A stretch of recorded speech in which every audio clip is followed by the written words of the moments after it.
Pursuit. A criminal strikes and fades quickly back into the shadows of his own dark world. And then the man from Scotland Yard. The dangerous, relentless pursuit. When man hunts man.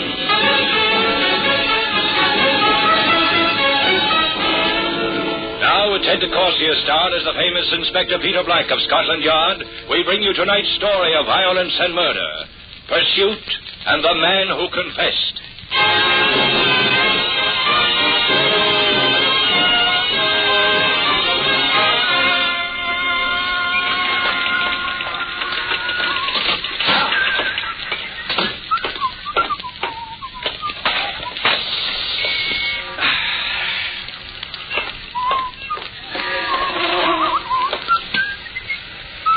Yes, sir? Oh, good morning, Marvin. Morning, sir. Would you step in for a moment? Right, sir.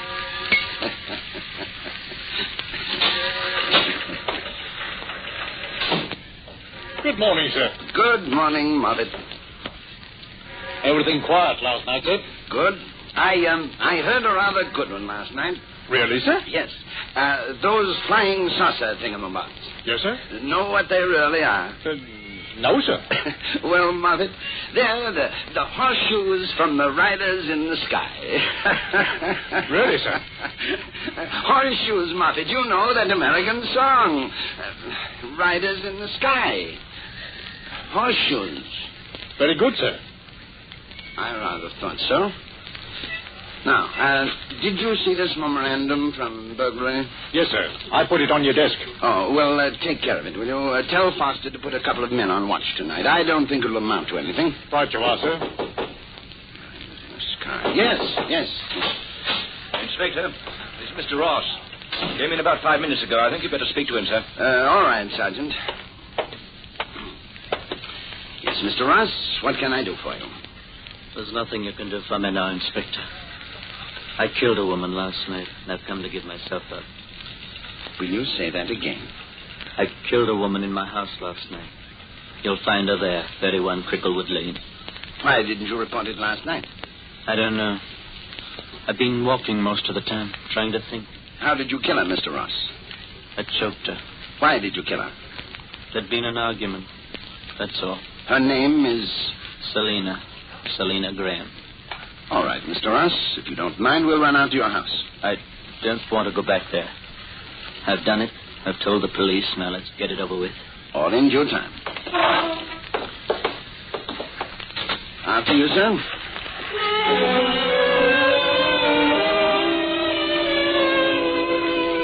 Moffat and I took the haggard Mr. Ross to the house in Cricklewood Lane in our car.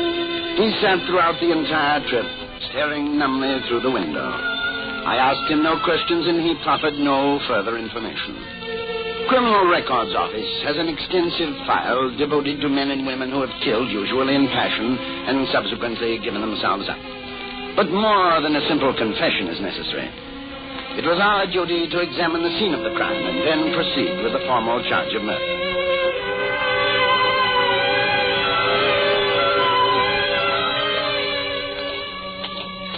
31 Cricklewood Lane was a pleasant little house set apart some 150 feet from its nearest neighbor. I noted that the window shades were drawn. Mr. Ross reached into his pocket for his latchkey, unlocked the door, and we went inside. Your telephone, Mr. Ross. Yes, I know. Well, don't you think you'd better answer it? Why should I? Very well.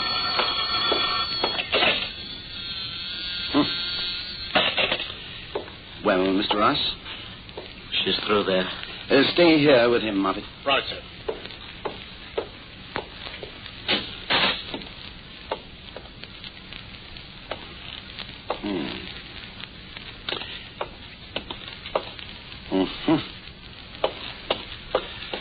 How did you say you killed her, Mr. Ross? I told you. With my hands. And when was this? Last night. I suppose it was about 8 o'clock. I can't remember. Now, can we go? I'm afraid not. Would you step inside, please? No. I shall have to insist. I won't. I told you I killed her, and that's enough. You can't force me to look at her again. You won't have to, Mr. Ross. She's not there. She's not there. Not there, sir? No. A girl has been here. I found lip rouge on the hand towel in the lavatory. She's dead. I know she's dead. You must believe me. Assuming that you did kill her, Mr. Ross, how soon afterward did you leave the house? I don't know. I don't know what I did. What's the use of all this? There's the question of a body, Mr. Ross. I don't know what happened. All I know is that I killed her and I'll pay for it. I can't stand it here any longer. Take me away.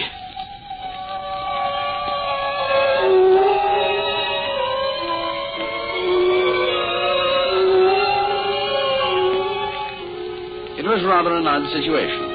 I found it hard to disbelieve Randall Ross's statement, yet there were several aspects to the case that were, to say the least, puzzling. After he'd been remanded into custody upon his own insistence and ours, Moffat and I started for the Hotel Empire, which Mr. Ross had given as the residence of Miss Selina Graham. You see, Moffat, if the man is telling the truth, we're in quite a predicament. That had occurred to me, sir. The body, Moffat. If there is one, sir. You think it a delusion on his part? Well, it might be, sir. It's happened before. Yes, I know. Devilish annoying, too. But, assuming that it's not a delusion, could someone have come in and taken the body after Mr. Ross had run from the house? Possibly to protect him? Rather a grisly thought, sir, but aren't you forgetting that the door was locked when we went in? And that Mr. Ross had the key? You're quite right, Moffat. Thank you, sir. Which brings up another point. Would a man of Ross's obviously unsettled temperament kill, then methodically obliterate all signs of possible struggle, extinguish the lights, lock the door, and then allegedly walk the streets all night in a funk before coming in to confess the deed? A bit contradictory, sir. He may have done all that, but where's the body? Yes, and he may not have done all that, Moffat. In which case, we return to your theory, delusion. Yes, sir. Well, here it is, sir. Oh? The Empire. A bit run down, sir. That is treason, Moffat. Come along. Yes, sir. So I says, I'll take 5 bob on Arsenal over Southampton. And you know what he says? He says, I want odds. Cool, what cheek. Oh, I'll ring her right back, Bert. Morning, gentlemen. With or without? Neither, thank you. Is Miss Selina Graham staying here? That's right. Would you see if she's in, please? All right, who shall I say is calling? Chief Inspector Black, Scotland Yard. Oh, well, you must know my brother-in-law. He's on the force, Police Constable Smithers. I don't believe I do know him. Do you, Moffat? No, sir. Oh, well, you will, right, lad. He'll be commissioner one of these days, mark my word. I shall have to keep my eye on him, then. That's funny, no answer. When did you last see her, Mr... His name is Welk, and it was, day before yesterday. I was off myself yesterday. Oh, wait a minute. The night man left a note about her. I remember, but where did I put it? Oh, here it is. Well, you're too late. She paid her bill and left last evening at 6 o'clock. Did she leave her new address, Mr. Welk? Can't say that she did. They often forget and ring us later. If she does, do you want me to tell Police Constable Smithers? Extremely good of you, Mr. Welk, but I'd rather you notified me. All right. Thank you very much. Well, Moffat, at least we know one thing. There is or was a Miss Selina Graham. See what you can find out about her here. I'm going back to the yard.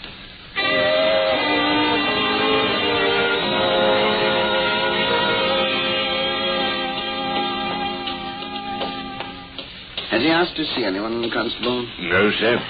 Quiet as a mouse. There was his brother and Miss Hayes and Dr. Lewis here, but they wouldn't see them. All right, Constable, thank you.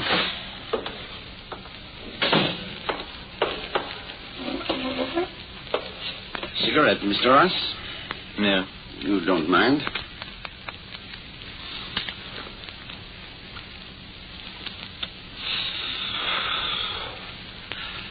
Why did Miss Graham leave her hotel last night? I don't know. When did you meet her? She came over at 7 o'clock. Did she have any luggage with her? No.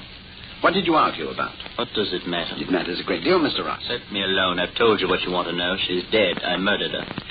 Where was Miss Graham employed? I'm not going to tell you. You're not helping yourself, sir, with this attitude. I don't want to. I want to be hanged, and that's all. Now get out and let me alone.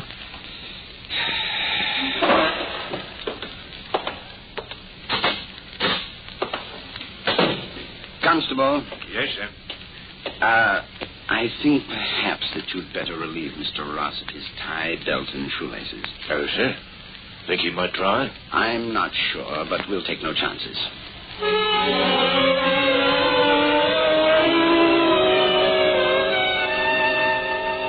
I left the detention room and the brooding enigma of Mr. Ross and returned to my office. There were 3 people waiting for me.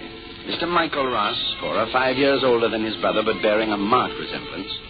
Miss Myra Hayes, whom I learned was the suspect's fiancée, and a man from Harley Street for whom I held a great respect. The noted psychiatrist, Dr. James Lewis. He won't see me, Inspector.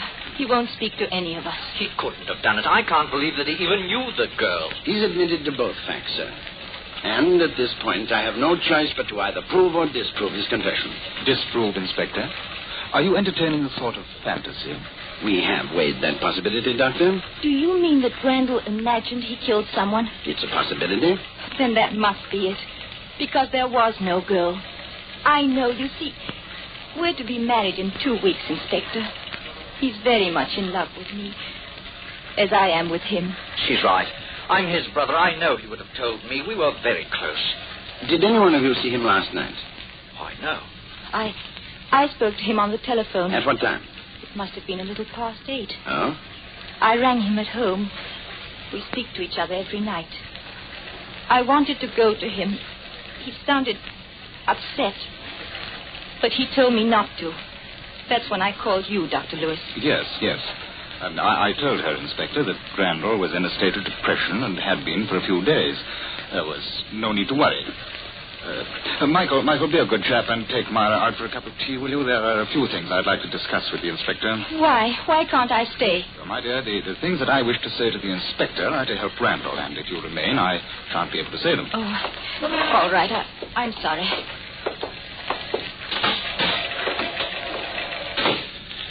Very well, Doctor. Well, there was a girl, and I think there still is. Her name is Selina Graham. You know, of course, Doctor, you needn't divulge anything which has passed between you and your patient. No, I'm aware of that. What has he told you about her? Nothing beyond the fact that he killed her. Yes, perhaps he did, but not physically. What do you mean by that? Well, I shall put it as simply as possible. Randall Ross, since childhood, has felt insecure and rejected. The 2 people closest to him have only added to this feeling. His brother Michael, because Randall strove to emulate him and failed, and then Myra Hayes, because she embodies the strength upon which he is so dependent. Then, did Selina Graham fulfill his search for independence? For a time, yes. He found her in Southend. Oh, I'm not being a prig when I tell you that from his description she's lower class. Because that's exactly what he wanted. He could be accepted by someone who was his social and intellectual inferior. I see. And does she take the place of his fiancée? No, to the contrary. Once he'd found that he'd been accepted by her, he no longer desired her. And I knew that last week when he told me that he was going to break it off. And last night he did? Yes. I think he did terminate the relationship, and in so doing, it was, to him, the end of a life. This was a critical period, remember. Randall was gaining insight into a great many of the things that I'm telling you. You feel, then, Doctor, that in the cutting of these ties, this fantasy of actual murder was created? Yes, I do. A fantasy strong enough to drive him here to confess to a crime he had never committed. Knowing the tremendous conflict taking place in his mind, I would say yes. But if I could see him, Inspector, I think I could prove it to you. Very well, Doctor. I shall take you to him.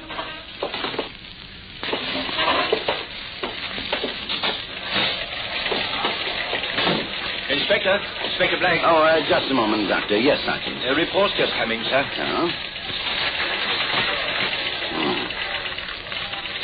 Well, Doctor, it seems that fantasy has given way to fact. Oh?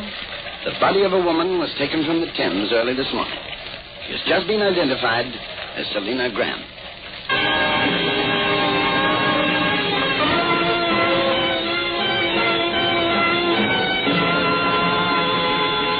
Pursuit.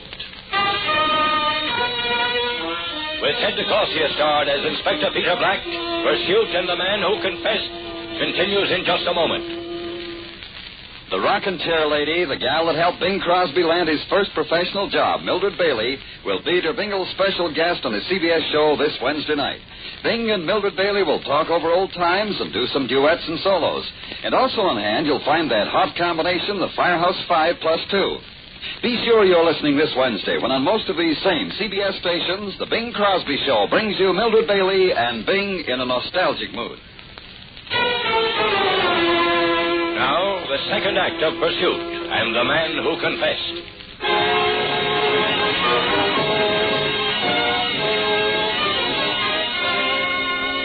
The discovery of Selina Graham's body had at last taken the case from the nebulous and given it substance. I left the startled psychiatrist to wait for me in my office and made my way to the province of the yard's pathologist, Dr. Bishop. Yes, Daphne?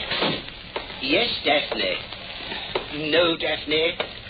Definitely, Daphne. Bye-bye, love. I say, Black, how nice. You're looking fit. Thank you, Doctor. Now, how's your wife? Doing quite well, thank you. I'm glad. Have you had a chance to examine the body that was brought in this morning? My dear chap, which one? I've been simply deluged with them. Taken from the Thames, a woman, Selina Graham. Graham? Yes, here we are. No, I haven't had a chance yet. One of your cases? Yes. Oh, splendid. I must get to it at once. I like your cases, Black. So interesting. Shall we go?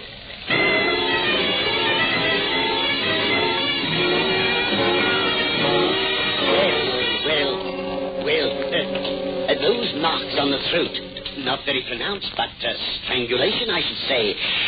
Well. No. This may be something. Wristwatch? Yes. Stopped at approximately 9 o'clock. So it did. You think that would establish time of death? Not necessarily. I'll take that, if I may. We'll have the physical lab go over it. Oh, all right. Here we are. Anything else? I don't think so. Oh, yes, you might send a copy of your report in when you're finished, eh? Oh, love to. Please give your Sergeant Moffat my kindest.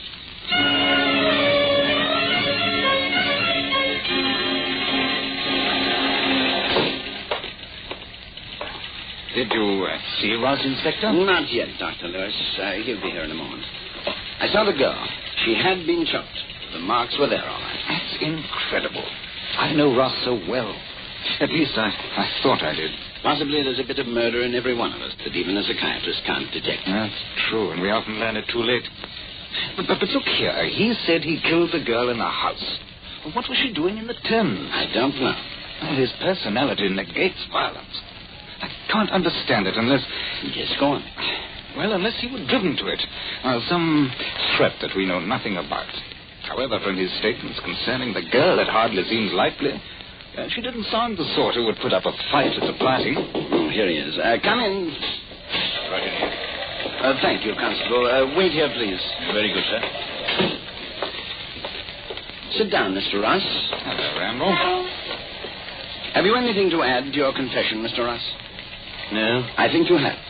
We found Miss Graham's body. I want you to tell us how it got into the Thames. I don't know. Come now. I don't know. I killed her in the house. Then I ran out, that's all. May I, Inspector? Certainly. Randall, why did you quarrel with the girl? You know why. Because you told her you didn't want to see her again? Yes. But she didn't want the relationship to end. That's right. What did she say, Randall? It must have been very important to you. You know, you told me that you don't like physical violence. I don't. I hate it. But she wouldn't let me go. What do you mean? She said that she'd go to Myra and tell her. Ah. So you choked her because she made you feel no longer independent, huh? Yes. But I didn't mean to kill her. I wanted to frighten her, to show her that I was the stronger. I didn't know it was so easy to kill somebody that way.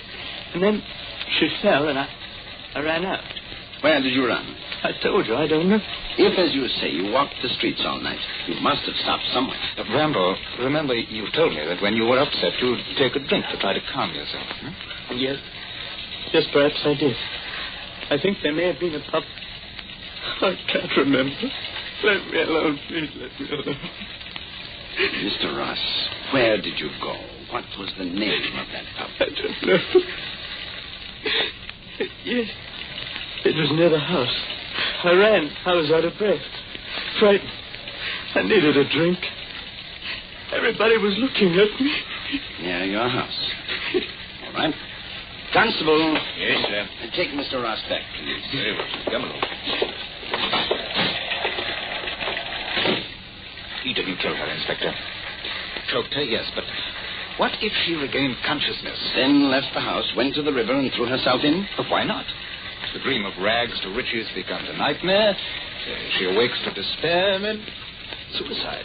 Theoretically, it's sound, Doctor, but according to your statistics, not likely. Statistics? And what has that got to do with it? Miss Graham was wearing her coat and shoes. I have yet to see a woman suicide who didn't remove either one or both articles before the act.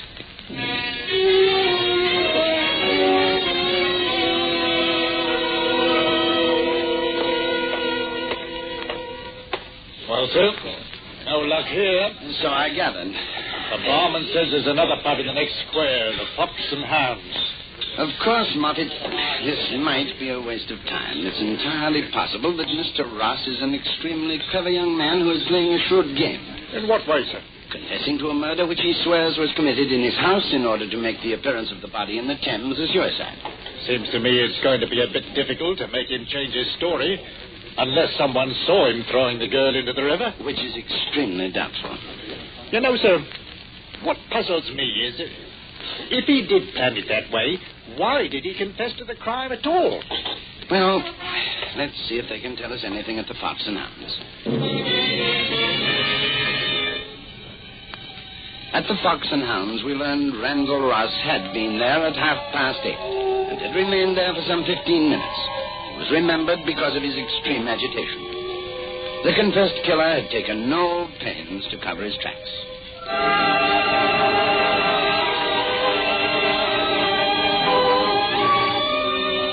When we returned to the yard, Dr. Bishop was waiting in my office with his report. I say, Black, this is delightful. How do you manage to do it? Do what, Doctor? Come up with these extraordinary cases of yours. It's miraculous. This girl was drowned. Drowned? Oh, yes, Sergeant Moffat. Drowned, so that's it. Dr. Bishop, is it possible that a state of unconsciousness could be mistaken by a layman for death? Yes, rare, but yes. Oh, yes, I see. That had puzzled me. Then it could be. Yes. The condition of catalepsy is one. Another, although quite rare, would be carotid sinus syndrome. Ashen grey color. Respiration very light. The pulse almost indistinguishable. Heartbeat so slight. Certainly the layman, stumbling upon such a sight, would assume that death had taken place. Oh, yes, definitely. The choking before drowning could have brought about the state. I am indebted once again to you, Dr. Bishop. Pleasure, Black. Any time at all. Do let me know how you fare. Most interested. Does that do it, sir? I hope so, Moffat. Hello, Dr. Lewis. This is Inspector Black. Yes. I wonder if you'd be good enough to call at my office. Splendid. Yes, it does concern him. Oh, and I wish you'd get in touch with Mr. Michael Ross and Miss Hayes. Yes, I'd like to see them, too. Thanks very much.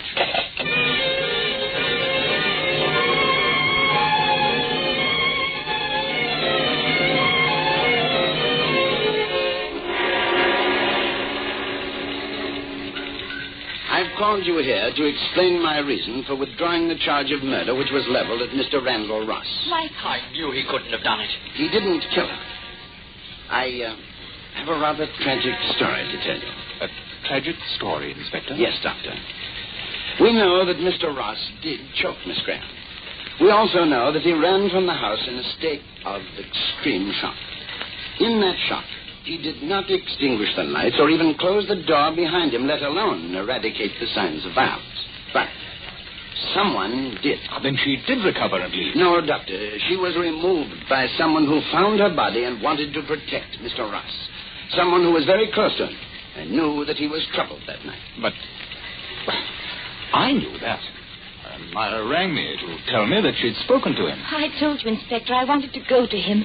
He wouldn't let me. Exactly. You see, Mr. Ross reacted rather normally to a normal occurrence. The phone rang, and he answered it.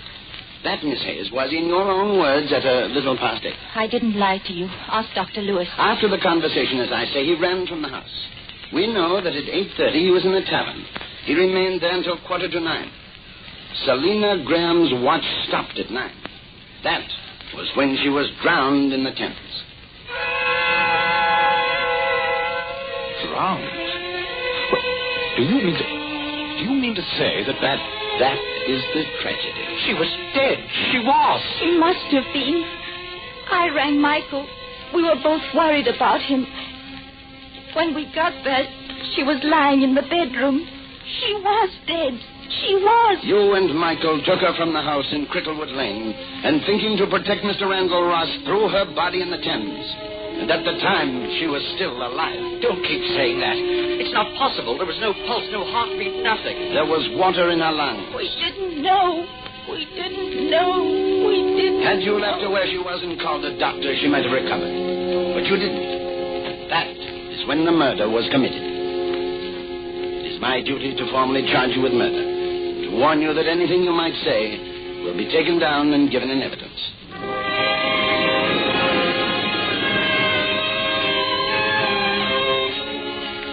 And so 2 people lost their independence for the sake of a man who had so long sought for his own and now would never find it. Pursuit.